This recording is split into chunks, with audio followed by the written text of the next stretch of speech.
reason you're not losing fat. It has nothing to do with your thyroid, nothing to do with your hormones. It's not because of artificial sweeteners. It's not because of the Illuminati. It's not because Mercury's in retrograde or there's a wolf moon. It is none of those things. It's not because you're not having enough green tea. It's not because you're not wrapping your body in cling film every single night. And it's not because you keep forgetting to take your supplements. It's none of those things. The real reason is this: hidden calories. Now I'm going to throw some figures out at you, and these are just ballpark figures, so don't jump in the comments going, well, I just checked this on MyFitnessPal, and it's actually saying, just shut up. Now imagine this for a second. The average person's day, you're probably going to cook throughout the day with maybe 2 tablespoons of oil across all your meals. 1 tablespoon of oil, olive oil, coconut oil, is around about 120 calories. So let's double that, 240 calories right there. You might grab a healthy snack because you're feeling a little bit hungry throughout the day, maybe a handful of nuts. That handful of nuts can end up being around 280 to 300 extra calories.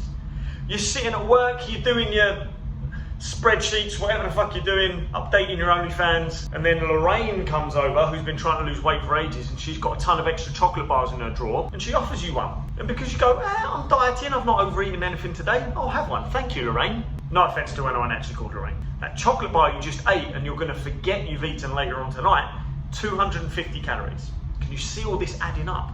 Then because you've had your eggs and your veg for breakfast, you got yourself a nice salmon salad, you had chicken and rice for dinner, you feel like you've eaten healthily, and the only thing you can remember was that handful of nuts that you had in the morning.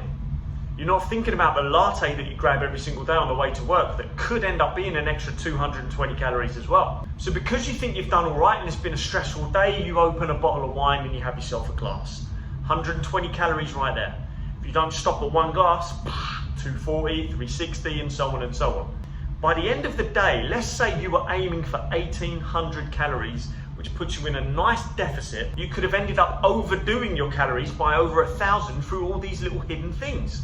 Suddenly that 1,800 calorie deficit could be your 2,800 maintenance or even a surplus. So no wonder the scales go in the opposite direction to what you want. It comes down to awareness, it comes down to a little bit of education, it comes down to being consistent with everything you're doing. If you really want to lose weight, yes, we talk about you can do this while still enjoying the food you love, and you don't have to go for an aggressive approach or anything like that. But you do need to understand there needs to be a ruthless commitment to ingraining the habits that will help you lose weight.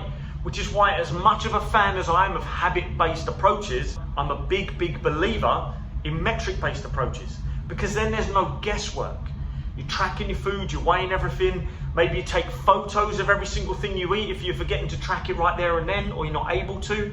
And by the end of the day, you've got a record of everything you've eaten. So there's no hiding. I love the phrase, you can't bullshit when your dick is out. If you've got every single thing that you've eaten that day in your food diary or written down or in photos, and your scale goes up the next day, we've got a record of data of why that might have happened. So if you take anything away from this video, it's start looking deeper, create more awareness throughout the day. Maybe you set reminders on your phone. Maybe you take a photo every single time there's a bit of food that's about to go in your mouth, no matter whether it was in your diary or not. Maybe you make a commitment that you can take a photo every single time you eat something, regardless of whether you're meant to be eating it that day or not. You do that over the course of a week, suddenly you've got this diary, accurate diary. You've got awareness, you've got knowledge, you've got data. And then we've got something we can adjust. And through those adjustments comes the fat loss. Comment below, let me know your thoughts. If you like this video, make sure you like, share, and hit the subscribe button as well.